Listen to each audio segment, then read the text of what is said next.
Hello student, आज हम current GS में पढ़ेंगे 13 जून से 21 जून तक का करंट जीएस।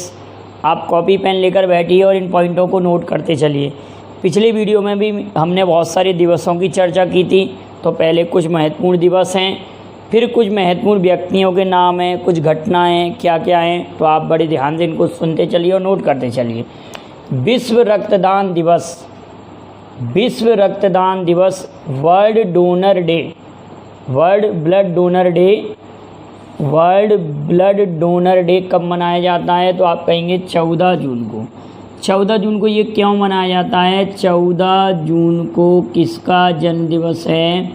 रक्त समूह के खोजकर्ता कार्ल लैंडस्टीनर, इन्होंने ही रक्त को OAB ग्रुपों में बांटा था। जो रक्त समूह होता है उसमें किसने बांटा था? कार्ल लैंडस्टीनर ने। और रक्त परिसंचरण सिद्धांत के खोजकर्ता कौन है? William Harvey. इतनी बात क्लियर। तो विश्व रक्तदान दिवस 14 जून को मनाया जाता है। अगला पॉइंट है विश्व बुजुर्ग दुर्व्यवहार जागरूकता दिवस, विश्व बुजुर्ग दुर्व्यवहार जागरूकता दिवस ये मनाया जाता है 15 जून को। ये तो आपको समझ में आ रहा होगा कि बुजुर्गों के प्रति दुर्व्यवहार को रोकने किसी संबंधी ये दिवस है। ये कब मनाया जाता है? 15 जून को। वैश्विक पवन दिवस, वैश्विक ग्लोबल विंड डे, वैश्विक पवन दिवस ये भी 15 जून को मनाया जाता है। वैश्विक पवन दिवस भी कब मनाया जाता है? 15 जून को। अगला लिखा हुआ है विश्व मगरमच्छ दिवस, मगरमच्छ क्रोकोडाइल, विश्व मगरमच्छ दिवस कब मनाया जाता है? क्रोकोडाइल दिवस। तो आप कहेंगे सर ये 17 जून को मनाया जाता है। कब? 17 जून को विश्व मगरमच्छ दिवस 17 जून को मनाया जाता है। विश्व मरुस्थलीय और सूखा रोकथाम दिवस, विश्व मरुस्थलीय और सूखा रोकथाम दिवस ये भी 17 जून को ही मनाया जाता है। दोनों दिवस एक साथ हो गए, दोनों दिवस एक साथ हुए। कई 4-4 दिवस भी एक ही तारीख को मनाए जाते हैं, तो ये दोनों दिवस सेम डेट को हो गए। Autistic pride day. अब ऑटिस्टिक क्या होता है? एक रोग होता है जो मस्तिष्क विकार संबंधी रोग होता है, जिसमें मानसिक विकास रुक जाता है व्यक्ति का।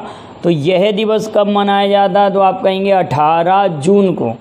कब मनाया जाता है? 18 जून को। कई पुस्तकों में आपको ये 17 जून मिलेगा, लेकिन एक बार आप चेक कर लीजिए, 18 जून को मनाया जाता है। Autistic pride day. राष्ट्रीय पठन दिवस, राष्ट्रीय, और एक ध्यान रखना कि 18 जून को ही 1576 में, 18 जून 1576 में ही हल्दी घाटी का युद्ध हुआ था। कौन सा युद्ध? हल्दी घाटी का युद्ध। तो आप बताएंगे हल्दी घाटी का युद्ध किस किस के मध्य हुआ था? हल्दी घाटी का युद्ध किस किस के मध्य हुआ था और हल्दी घाटी कहाँ पर स्थित है?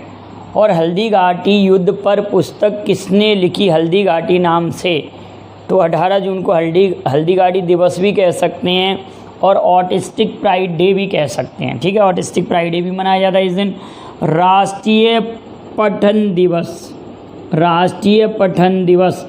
केरल में पुस्तकालय आंदोलन के संदर्भ में यह दिवस मनाया जाता है। यह किसके आंदोलन के कारण मनाया जाता है ये आप कमेंट करेंगे, लेकिन मनाया कब जाता है राष्ट्रीय पठन दिवस? National reading day. तो आप कहेंगे 19 जून को मनाया जाता है। कब मनाया जाता है? 19 जून को मनाया जाता है। राष्ट्रीय पठन दिवस कब मनाया जाता है? तो आप कहेंगे 19 जून को। अगला है संघर्ष में यौन हिंसा उन्मूलन दिवस, संघर्ष में यौन हिंसा उन्मूलन दिवस, संघर्ष में यौन हिंसा उन्मूलन दिवस ये भी 19 जून को ही मनाया जाता है। के लिए अंतर्राष्ट्रीय दिवस 19 जून को मनाया जाता है। विश्व शरणार्थी दिवस, वर्ल्ड रिफ्यूजी डे, विश्व शरणार्थी दिवस 20 जून को मनाया जाता है। 20 जून को मनाया जाता है विश्व शरणार्थी दिवस। 20 जून इतने दिवस क्लियर बिल्कुल। एक बार आप रिवाइज करिए। रक्तदान दिवस 14, विश्व बुजुर्ग वाला 15, पवन दिवस भी 15, मगरमच्छ दिवस 17 और सूखा रोकथाम से संबंधित 17 जून, ऑटिस्टिक फ्राइडे 18 जून, हल्दी घाटी का युद्ध 18 जून को ही हुआ था, राष्ट्रीय पठन दिवस 19 जून को, संघर्ष में यौन हिंसा उन्मूलन के लिए अंतर्राष्ट्रीय दिवस 19 जून, वैश्विक शरणार्थी दिवस 20 जून या वैश्विक शरणार्थी दिवस 20 जून। इतने दिवसों को आप क्लियर करिएगा। अब यहाँ लिखा हुआ है विश्व योग दिवस। विश्व योग दिवस इसकी शुरुआत हुई थी 2015 में। 2015 में इसकी शुरुआत हुई थी। पहला विश्व योग दिवस 2015 में मनाया गया। नरेंद्र मोदी जी के आह्वान पर यूएनओ द्वारा ये 2015 से 21 जून को प्रारंभ हुआ। उत्तरी गोलार्ध में सबसे बड़ा दिन होता है और छोटी रातें प्रारंभ हो जाती 21 जून को। इस कारण 21 जून को विश्व योग दिवस मनाया जाता है। इस बार ये 7वां विश्व योग दिवस था, 7th नंबर का था। इस बार इसकी थीम थी yoga for well being. Yoga for well being ये कब मनाया जाता है? तो 21 जून को विश्व योग दिवस 21 जून को। अब अगला लिखा हुआ है विश्व संगीत दिवस। ये भी 21 जून को ही मनाया जाता है। कब मनाया जाता है? 21 जून को विश्व संगीत दिवस 21 जून को मनाया जाता है। विश्व मानवतावादी दिवस। विश्व मानवतावादी दिवस ये भी 21 जून को ही मनाया जाता है। विश्व मानवतावादी दिवस 21 जून को मनाया जाता है। ये 4 दिवस एक ही तारीख को मनाए जाते हैं। विश्व हाइड्रोग्राफी दिवस। हाइड्रोग्राफी क्या होता है? तो आप कहेंगे समुद्र के अंदर कितना गहरा है, ऊंचा है, समुद्र के अंदर जो भी खोजबीन की जाती है उससे रिलेटेड ये दिवस होता है हाइड्रोग्राफी। ये भी 21 जून को ही मनाया जाता है। कब मनाया जाता है? 21 जून को। संगीत, योग, हाइड्रोग्राफी, मानवतावादी ये सभी दिवस 21 जून को पड़ते हैं। यूएनओ के महासचिव। अब यूएनओ के महासचिव के बारे में चर्चा करते हैं कि यूएनओ का जो महासचिव होता है यह यूएनओ का प्रमुख अधिकारी होता है। प्रमुख प्रशासनिक अधिकारी कह सकते हैं। यूएनओ के सभी अंगों का ये प्रमुख होता है। सचिवालय का तो प्रमुख होता है, लेकिन सभी अंगों का ये प्रमुख होता है महासचिव।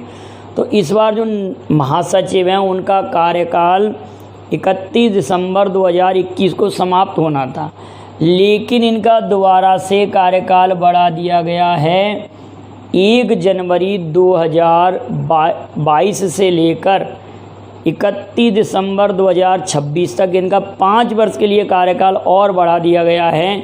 तो ये कौन है? Antonio Guterres. इनका नाम हम लिख रहे हैं एंटोनियो गुटेरस।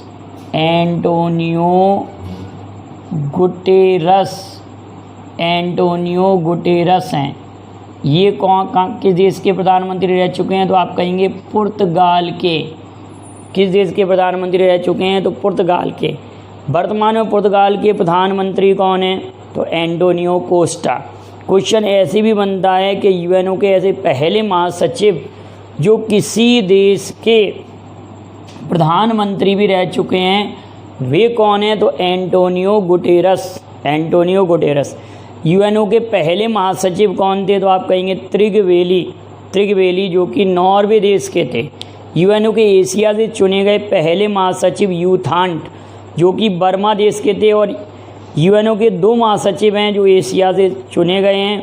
एक बर्मा देश के यूथांट जो कि यूथांट हैं, और एक हैं आप लोगों ने सुना होगा बान की मून जो कि दक्षिण कोरिया से हैं। तो एशिया से 2 महासचिव चुने गए हैं। इसके अलावा टोटल 9 महासचिव हैं। टोटल यूएनओ के 9 महासचिव हैं। ये 90 नंबर के थे एंटोनियो गुटेरस। इतनी बातें क्लियर। यूएनओ के महासचिव। नोएडा शूटिंग रेंज का नाम चंद्रो तोमर के नाम पर किया गया है। चंद्रो तोमर को शूटिंग दादी के नाम से जाना जाता है और उत्तर प्रदेश के बागपत ज़िले से संबंधित हैं। और ये विश्व में सबसे अधिक उम्र की शूटर रह चुकी हैं। लगभग इन्होंने 60 वर्ष की आयु के बाद शूटिंग नेशनल लेवल पर, अंतर्राष्ट्रीय लेवल पर कई शूटिंग प्रतियोगिताएं इन्होंने जीती हैं, जिनका नाम है चंद्रो तोमर। तो नोएडा शूटिंग रेंज का नाम अब चंद्रो तोमर शूटिंग रेंज रखा जाएगा। इनको शूटिंग दादी भी कहते हैं। और इन्हीं की भाभी हैं प्रकाशी तोमर। तो इन्हीं के जीवन के संघर्ष की कहानी, आपने एक फिल्म का नाम सुना होगा, सांड की आँख। सांड की आँख फिल्म में इन्हीं के ऊपर स्टोरी फिल्माई गई है। तो अगर आपने देखी हो तो उसको देख लीजिए, नहीं भी देखी हो तो देख सकते हैं आप, काफ़ी अच्छी फिल्म है। तो चंद्रो तोमर के जीवन पर आधारित है। तापसी पन्नू ने भूमिका निभाई थी, आप देखिएगा उसको। तो आप उसका कमेंट भी करेंगे कि सांड की आँख फिल्म के निर्माता निर्देशक कौन थे। और अभी हमने एक फिल्म की और चर्चा की थी, भाग मिल्खा भाग। तो उसके निर्माता निर्देशक कौन है और मिल्खा सिंह की भूमिका उसमें किसने निभाई थी, ये भी आप कमेंट कीजिएगा। तो नोएडा शूटिंग रेंज का नाम चंद्रो तोमर के नाम पर किया गया है। माइक्रोसॉफ्ट के नए चेयरमैन, तो माइक्रोसॉफ्ट के चेयरमैन किसे बनाया गया है, जो माइक्रोसॉफ्ट के पहले सीईओ भी रह चुके हैं और वर्तमान में सीईओ प्लस चेयरमैन दोनों ही हैं। इनका नाम है सत्या नडेला। इनका जन्म 1967 में हैदराबाद में हुआ था। इनके पिता एक आईएएस ऑफिसर थे और माँ एक शिक्षक थी। सत्या नडेला बाद में ये कंप्यूटर के क्षेत्र में पढ़ाई करने के लिए अमेरिका चले गए। तो अब इस समय इतनी ऊंचाई पर हैं कि माइक्रोसॉफ्ट के चेयरमैन प्लस सीईओ दोनों हैं।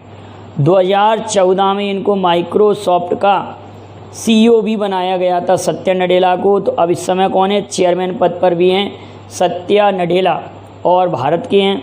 ईरान के नए प्रेसिडेंट कौन बने, तो पहले तो आप कहेंगे ईरान एशिया महाद्वीप का देश है। ईरान की राजधानी तेहरान है। ईरान ने पिछले वर्ष अपनी मुद्रा रियाल के स्थान पर तोमान चेंज की है, ईरान ने चेंज की है। और प्रेसिडेंट कौन है वर्तमान में, इब्राहिम रईसी। और इनको वहाँ के धार्मिक नेता जिनका समर्थन प्राप्त था, धार्मिक नेता का समर्थन प्राप्त था, क्योंकि ईरान में ऐसा नियम है कि जो धार्मिक नेता होते हैं इस देश के, उनका काफ़ी वर्चस्व रहता है। उन्हीं के निर्णय पर कोई राष्ट्रपति बनता है और हटता है। इनके काफ़ी लोग विरोध कर रहे थे लेकिन इनका समर्थन इनको मिल गया था। तो कौन बने हैं, इब्राहिम रईसी ईरान के। और इससे पहले कौन थे, यहाँ हसन रूहानी। इससे पहले हसन रूहानी। यहाँ दो नाम लिखे हुए हैं, मेघा राजगोपालन और नील बेदी। मेघा राजगोपालन, नील बेदी हम कैसे याद रखेंगे कि चीन में एक कैंप है जहाँ क्विंगर मुसलमानों के साथ दुर्व्यवहार किया जाता है।